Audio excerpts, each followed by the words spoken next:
In this video, I'll show you how to use Cash App Boost for saving. If you've been trying to use Cash App Boost and you haven't yet, in today's video, let me show you the quick process. Now, Cash App Boosts are used for basically getting discounts on various platforms or from various shops. Once you open up your Cash App, in order to head over to the Boost section, you'll need to head over to the card section, which is on the bottom. Now, in order for you to get the Boost option, you need to first of all have the Cash Card, which is the debit card provided by Cash App. If you yet not order your Cash Card, you won't be able to use Boost. So make sure you first of all order it and then add it to your Cash App. If you have ordered it and added in, just tap on the card option. Now inside of Boost, you're going to see different retail stores that you can purchase from, such as for example Sam's Club or Target or Walgreens. You'll be able to see various retailers or shop that you can use Boost to get discounts.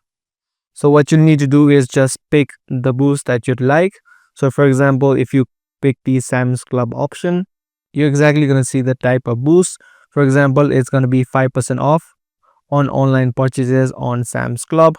Apart from that, you're going to see the expiry date, the minimum purchase amount, and the maximum discount that you're going to get. So make sure you read the description as well. Similarly, you can also find other retail stores such as Starbucks, and same as before, you're going to see the information, the type of Boost, the expiry date, the minimum purchase, and the maximum discount. So make sure you go through all of them and then pick the one that you like. Once your purchase is complete or your Boost has been activated, you're going to see this sign which says Boost activated. So once you activate this Boost, you're going to have a time limit or the expiry date as I showed you before. Make sure you complete your checkout or transaction before that date expires. I hope this guide video was helpful to you. If it was, be sure to subscribe, share, and also give this video a thumbs up. That's all for this video. I'm gonna see you guys in the next one.